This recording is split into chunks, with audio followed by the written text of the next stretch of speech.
pour l'introduction, merci pour la présentation et merci également pour la musique gospel. Donc aujourd'hui, on va parler d'équilibre, mais avant de parler d'équilibre et d'entrer dans le vif du sujet, j'aimerais qu'on puisse faire un peu connaissance. J'aimerais savoir, est-ce que je parle à des personnes qui trouvent qu'elles ont déjà l'équilibre entre leur vie privée et leur vie professionnelle? Est-ce qu'il y a des personnes qui se sentent que non, ça va pas, le travail prend trop le dessus? Donc, est-ce que vous pouvez juste vous présenter à main levée? Qui est entrepreneur ici? Ok, il n'y a pas beaucoup d'entrepreneurs. Présent. Ok. Est-ce qu'il y a des salariés? Bah oui. La salariée complète. Des étudiants peut-être? Ok, d'accord. Et côté équilibre, est-ce que vous vous sentez déjà équilibré entre la vie professionnelle et la vie privée ou pas trop? Non, pas trop. Qu'est-ce qui prend le dessus? Qui est plus pris par la vie privée? On dirait pas qu'il y en a beaucoup, hein? On dirait que vous êtes plus pris par le travail. Qui est plus pris par le travail ici? Ok. Les gars répondaient. Il y en a, on dirait qu'ils sont pris par rien du tout. Bon, ok, ça va aussi. C'est bon, peut-être qu'ils sont déjà équilibrés. Bon, moi, je vais pas m'adresser plus aux personnes qui trouvent qu'elles sont trop prises par le travail. Parce qu'il y a quelques... C'est bon? Parce qu'il y a quelques mois, j'étais exactement dans cette situation. Je travaillais beaucoup trop parce que j'avais des objectifs que je voulais atteindre, etc. Et je pensais que c'est le fait de travailler qui va me les donner. En fait, alors que pas du tout.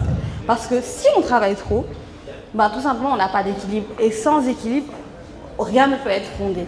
Parce que l'équilibre, c'est ce qui va nous donner la paix intérieure, c'est ce qui va nous donner la capacité de pouvoir avancer, c'est ce qui va nous donner la base, la fondation. Donc on a besoin d'être dans cette situation de calme, on a besoin d'être dans cette situation de repos, où, ok, on a notre vie professionnelle, ok, on a notre vie personnelle, et on avance avec les deux, avec la plénitude de l'esprit, avec le calme, la paix intérieure. Et donc, je pense que la base, avant de trouver l'équilibre, c'est tout simplement de trouver la paix intérieure. Donc pour ça, moi je vous recommande 3 étapes. Donc, Coach Major va mieux en parler tout à l'heure, mais moi vraiment j'étais à quelques doigts d'être dans un burn-out total. Et le burn-out, si on doit le remettre dans un autre contexte, on peut le considérer comme un BAD. Donc j'ai utilisé cet acronyme pour que vous puissiez retenir les 3 étapes que je vais vous donner pour pouvoir avoir l'équilibre entre votre vie professionnelle et votre vie personnelle. Donc la première étape, c'est déjà d'avoir un baromètre. Vous allez définir un baromètre. Vous pouvez chacun, selon ses sensibilités, trouver un style de vie réputé pour apporter la paix intérieure et le calme et analyser votre vie au regard de ce baromètre, tout simplement. Moi, en ce qui me concerne, c'était tout simplement le baromètre de la parole de Dieu, qui me dit que la première étape, c'est d'avoir une vie stable avec une paix intérieure et d'avoir une communion avec Dieu, tout simplement. Ça, c'est la base. C'est ce qui va permettre d'avoir de l'assurance, du calme. Et une fois que j'ai ça, je dois avoir le même niveau entre ma vie professionnelle et ma vie personnelle. Et en fonction de ça, vous allez pouvoir analyser votre vie. Vous allez vous dire, ok, telle méthode me dit que je dois passer 5 heures de temps avec ma famille. Est-ce que véritablement je passe 5 heures de temps par jour avec ma famille? Non, genre je passe que 1 heure de temps parce que tous les 10 heures de temps qui restent, je suis au travail. Donc ça ne va pas du tout, il faut que j'équilibre, il faut que je diminue. Donc ça c'est la base, c'est d'avoir un baromètre. Mais une fois qu'on a un baromètre, le problème c'est que ce baromètre ne sera pas forcément adapté à nous. Parce que, comme l'a dit Coach Bamba, on peut par exemple travailler avec son conjoint, on peut avoir, selon les valeurs de notre famille, des valeurs de nos proches, les valeurs des personnes avec lesquelles on collabore, différentes sensibilités. Il y a des personnes pour qui partager des moments de qualité en famille, c'est parler de business. Il y a des personnes pour qui partager un moment de qualité en famille, c'est parler de divertissement. Donc ce ne sera pas la même chose en fait. On n'aura pas la même quantité de travail dans ces 2 cas.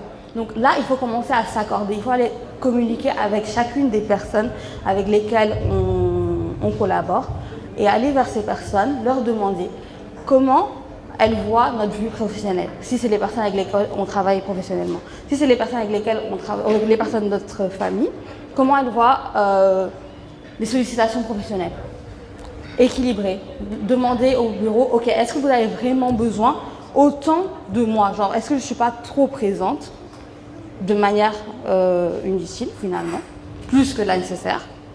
Ou est-ce que vous avez plus besoin de moi? Et etc. Essayez d'équilibrer comme ça, d'aller voir chaque personne pour s'accorder avec elle. Une fois qu'on a eu son baromètre qui nous dit que c'est telle étape, puis telle étape, puis les étapes. Parce qu'un baromètre, le problème avec un baromètre, excellent soit-il, c'est qu'il peut ne pas être personnalisé. Et ça va apporter une autre pression qui n'est pas nécessaire. Donc il faut savoir s'approprier les outils et les personnalités avec l'accord. Et enfin, la dernière étape, c'est tout simplement de savoir mesurer notre taux de prise de décision. Parce qu'en tant qu'entrepreneur, le taux de prise de décision est super important. Parce que si on se laisse aller avec les sollicitations à gauche de la famille et à droite de l'entreprise, on va se retrouver à un moment où on perd complètement l'équilibre, on ne contrôle plus rien et c'est les personnes et les circonstances qui nous contrôlent. Il faut savoir à un moment s'arrêter, se dire que ok, maintenant, quand je suis au bureau, je rentre à 16h. Donc s'il y a un partenaire qui débarque à 15h30, bah, il va devoir attendre demain, on va devoir le reprogrammer, on va savoir dire non, savoir dire plus tard, savoir dire, voilà, savoir limiter les choses et savoir prendre les propres décisions pour notre propre vie. Donc voilà ce que j'ai voulu partager avec vous et j'espère que vous allez